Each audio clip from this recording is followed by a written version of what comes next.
historical pre-millennialism. So if someone would ask you, where the millennium kingdom? Revelation chapter 20, verses 1 through 7. Two kinds of Christians. We will be kings. Revelation chapter 20, verse 4.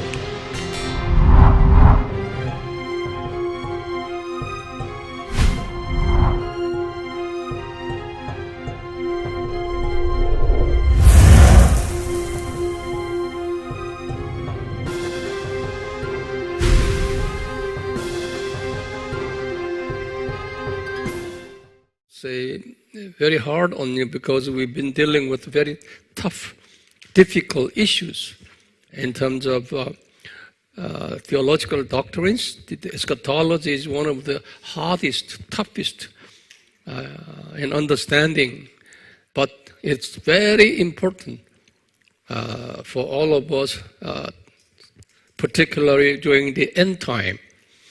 Thereby, you pastors, try to digest as much as possible and teach them according to your own language. Teach them slowly, okay? And of course, using writing board.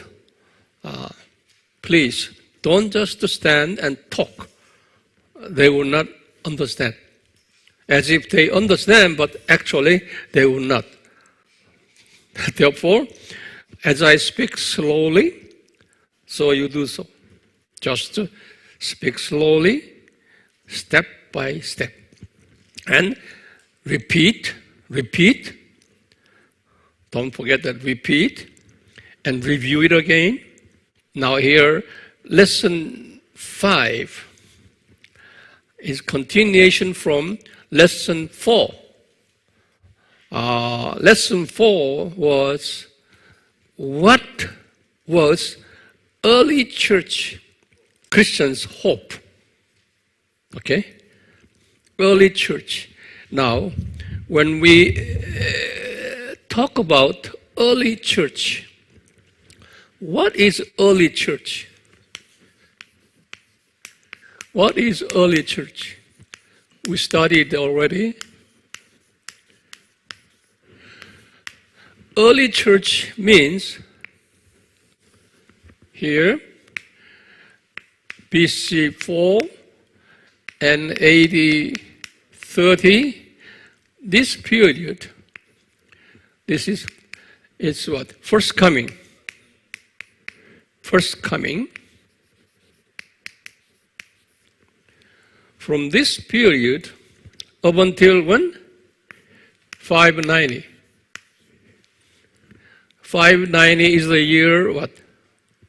This is the first Pope. Installation of first Pope in Roman Catholic Church, which is a very historic moment. Historic moment, because later we will go over who the Pope was designed by God. Today, we consider later Pope would be one of the beasts out of two beasts, Antichrist, because that Pope was pre-designed by God and installed right here at the moment of the end of the early church period, which is 590. Now, here, lecture 5 now tells us this. What was early church eschatology? Now, we've studied last time early church divided into two parts. You know, here, 313 and 380. Up until here, from AD 30 to 313. 313 is the year of what? The recognition of the Christianity by whom? Constantine first. Okay? And 380 is the year of official religion. Christianity became the official religion of Roman Empire. By whom? Theodosius. Emperor Theodosius. You learned that. So 380 was the very turning point for Christian history, particularly for persecuted Christians who became free from persecutions out of the Roman Empire. You know, during this time, Roman Empire forced Christians to worship Roman Emperor as God. Roman Emperor was treated as God, worshipped by citizens of Roman Empire. So we call that emperor worship. Now, who was called the King of Kings? Roman Empire. In the Roman Empire, emperor was the King of Kings. So he was treated as, worshipped as a deity. Not only that, during that time, citizens of Roman Empire also worshipped Babylonian god. You know, Babylonian gods it's a multiple god. Baal. Who is Baal? Nimrod. Okay, Baal, that's a male god. Nimrod. And also his wife, Semiramis. And also their son, Tammuz. So it's a multiple, okay, triad, three gods. Baal, Semiramis, and Tammuz. So the Roman Empire worshipped two kinds of gods. Emperor worshipping and Babylonian god worshipping. Now, under that circumstances, Christianity became official language right here. Christianity became official language here in the Roman Empire in 380. By whom? Emperor Theodosius. Theodosius.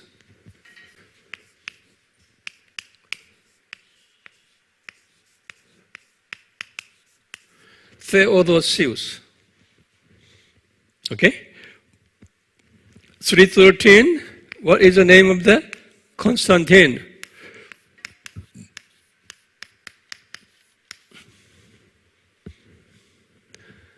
Now, by Constantine, the Christianity was not official Babylonian, official Roman Empire religion.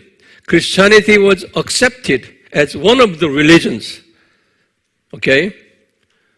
At that time, what was the empire religion? Babylonian religion. So Christianity is one of the religions under the Babylonian system, their religion. But as the Christian population increased, the emperor was threatened by Christian power. At last, Emperor Theodosius was forced by the circumstances that he ought to accept Christianity as their official religion and abolished Babylonian religion officially. So it was replaced. They gave up Babylonian religion and officially not only recognized, accepted Christianity as their empire religion here in 380. As a result, Christians was very happy. Finally, they could enjoy their religion, worshiping Jesus as their King of Kings. Now, however, in those days here, at this time, after 380, what happened? Official churches were established. You see, a Roman Empire,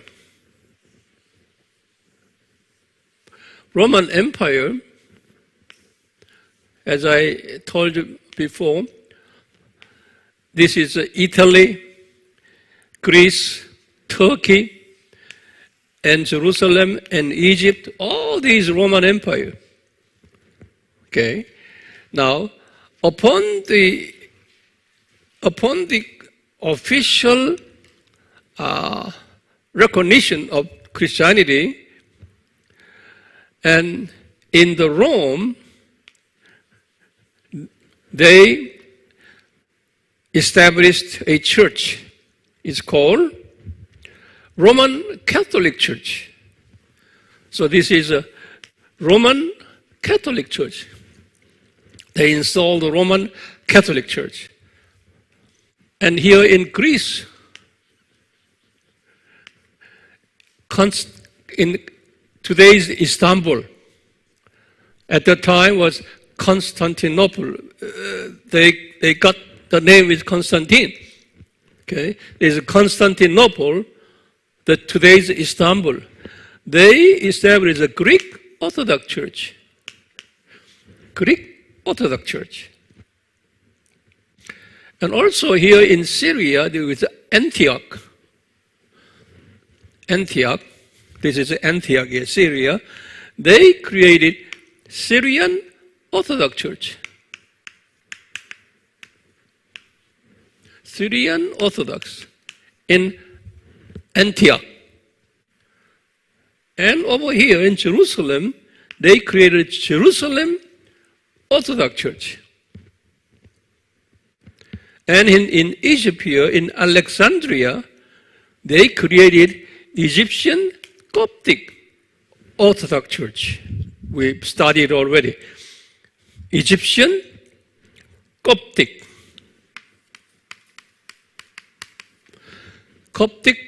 Orthodox Church.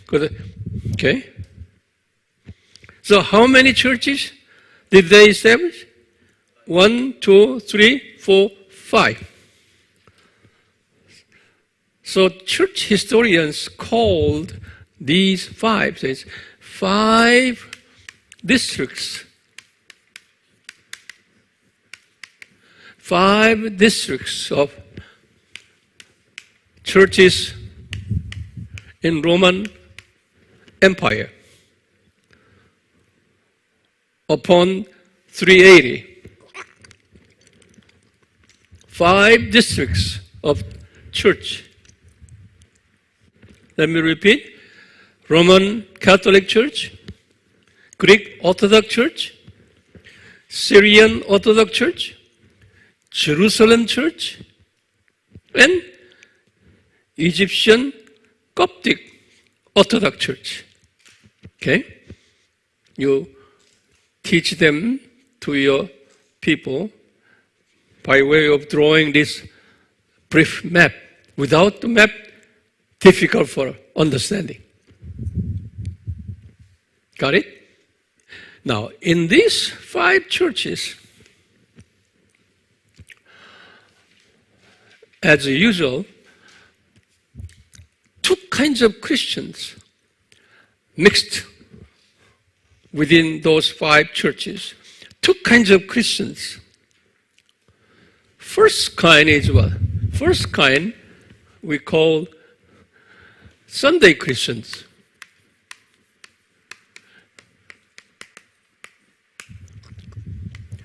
Also, we call nominal Christians. The same expression, nominal Christians. Or we call baby Christians. This is same meaning, okay, expressed in 3 ways. Sunday Christians, nominal Christians. Nominal means what? Only they have a name, Christian name. I'm a Christian, that's it. Okay? That's we call nominal Christians. And baby Christians. These people, although they have changed their religion to Christianity, their daily religion practices remain the same as before. In other words, these people still they worshipped emperor,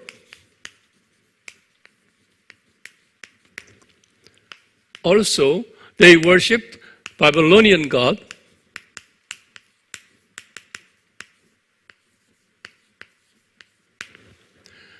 and they worship Jesus as their king as well, which is normal to even today. Okay, so this is a mixed faith. Then always out of this there are majority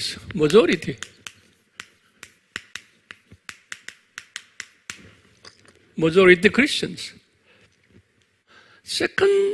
Second level of Christians we call remnants.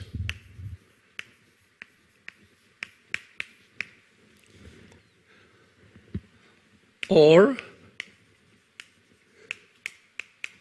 committed Christians. Or we call disciples. Remnants, committed Christians, disciples. They only worshipped who? Only worship Jesus as their Lord. Denying emperor worship, denying Babylonian gods worship.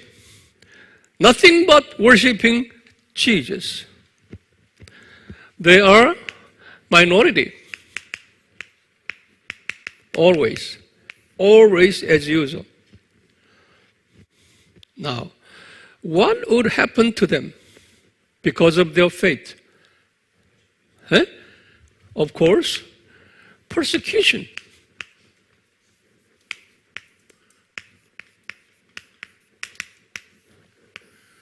Persecution. Now, persecution by whom? Persecution by, here, Roman Empire, emperor.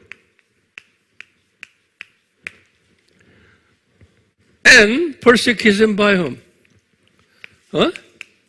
Fellow Christians. They were hated by Roman emperor. They are hated by fellow Christians, these baby Christians.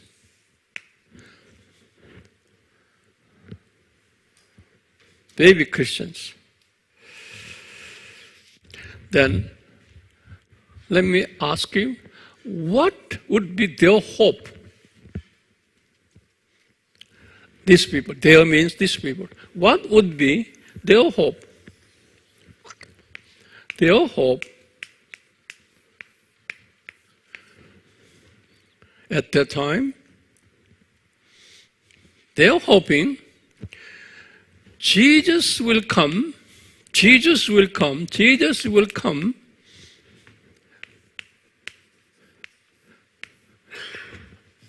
Here, near AD 500. That was their hope. Jesus, please come back. That was their hope and belief, that near plus and minus 500. Okay? These Christians, I'm saying that these Christians belong to where? There are, here in the 5 churches, there are 2 kinds of Christians here. 2 kinds of Christians here. 2 kinds of Christians here. 2 kinds. So those remnant Christians' hope and their prayer was very simple. Lord Jesus, please come. Please come. And not only you're returning, and please establish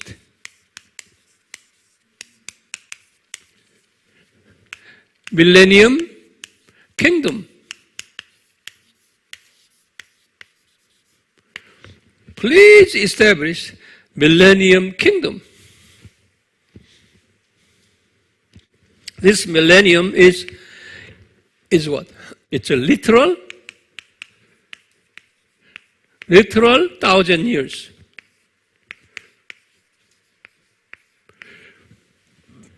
Literal 1,000 years. This here, when you come, okay, in this way, as you promised Jesus, as you promised Jesus, in the millennium kingdom, you, Jesus, you will be King of Kings.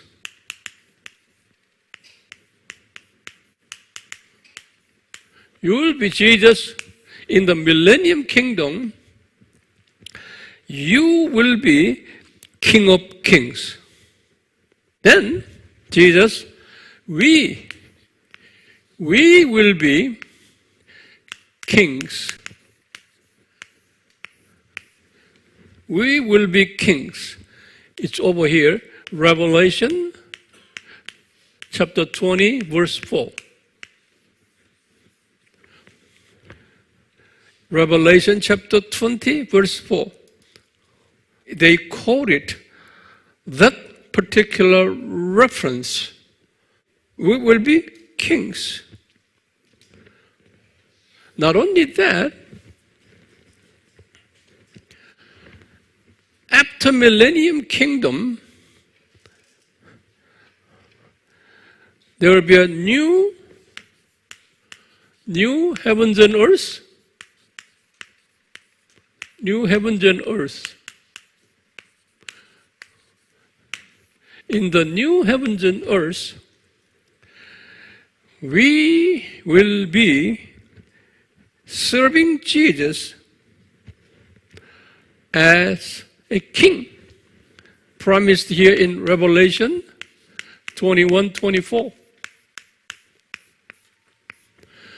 In Revelation 21:24 says, in the new heavens and earth, these people, remnant Christians, will serve Jesus as kings.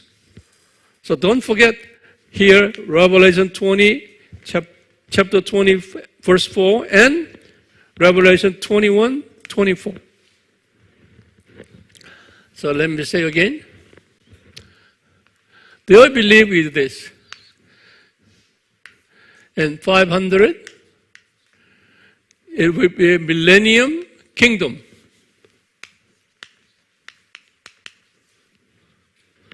Okay?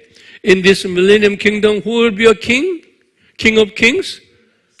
Jesus will be King of kings right here. Okay? It's 1 Timothy 6:15 said, Jesus is King of kings. 1 Timothy 6:15. So Jesus, during the millennium kingdom, Jesus will be, no, I'm sorry, not here. After 500, it will be a millennium kingdom. Then, Jesus will be King of kings. The Bible says 1 Timothy 6:15. 1 Timothy 6:15 and Revelation 17:14.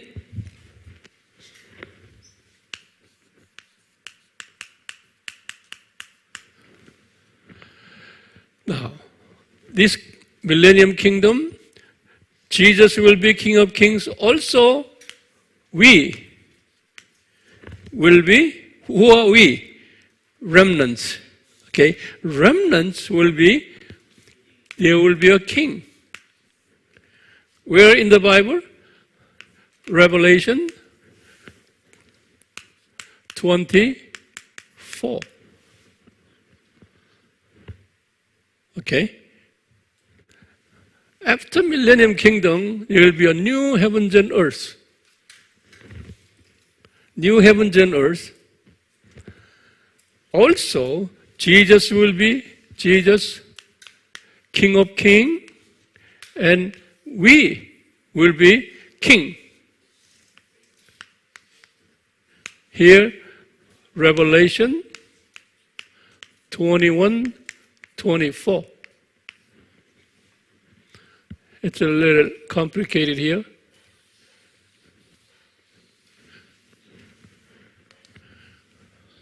That was their hope. Okay, let me repeat again.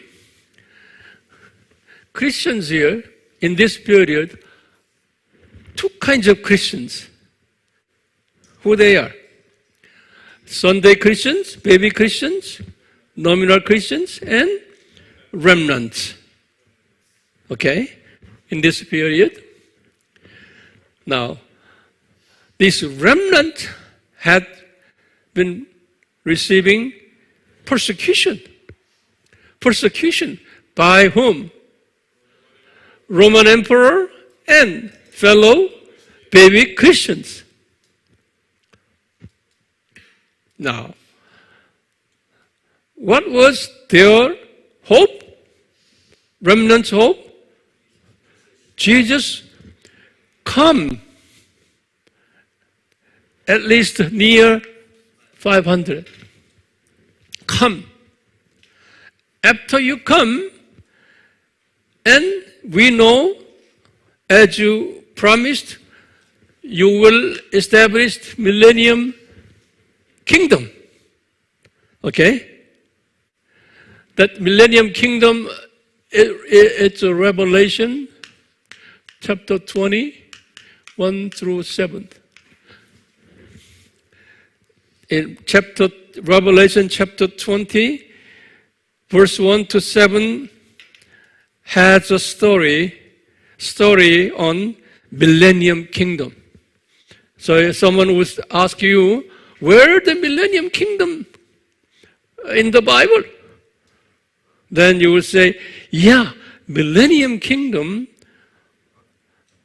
stated here in Revelation chapter 20, verses 1 through 7. Their story is this.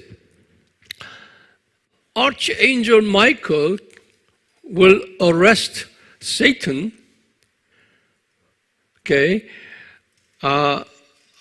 when Jesus' second coming occurring, before Jesus landing on his feet landing on earth, Michael will come down, arrest Satan, and put him into hell, abyss, for 1,000 years. For 1,000 years. Then at the end of the 1,000 years, he will be briefly released.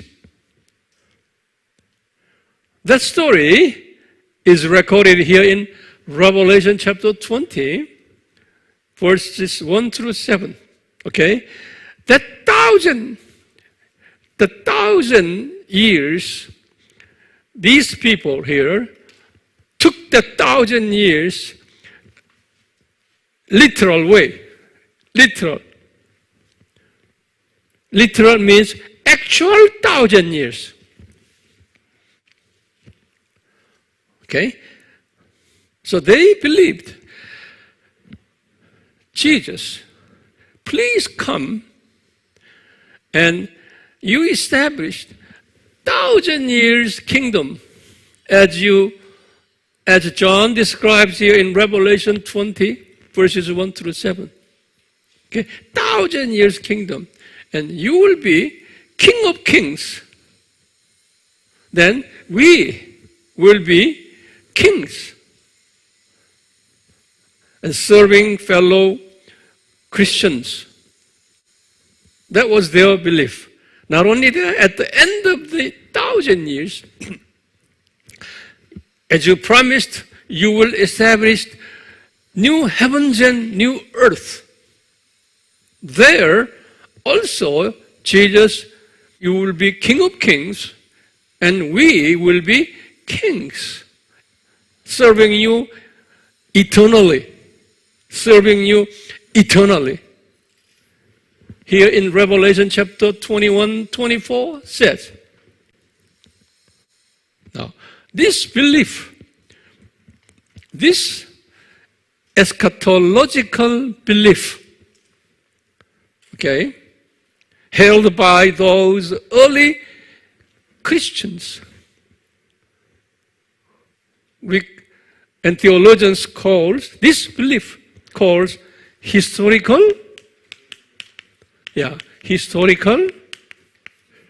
premillennialism.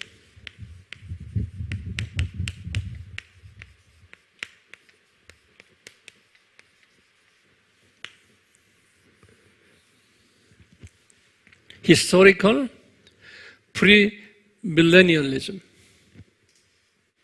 Okay? Yeah. Is it clear? Yeah. Now, let's have a break, and I will continue more. So don't forget this. It's a simple idea, but it has a historical sense. Okay? Simple idea. So now, I'm challenging all of you. You memorize this historical process, okay, happened during the first 500 years' time, which we call early church period. May God bless you. Amen. Amen.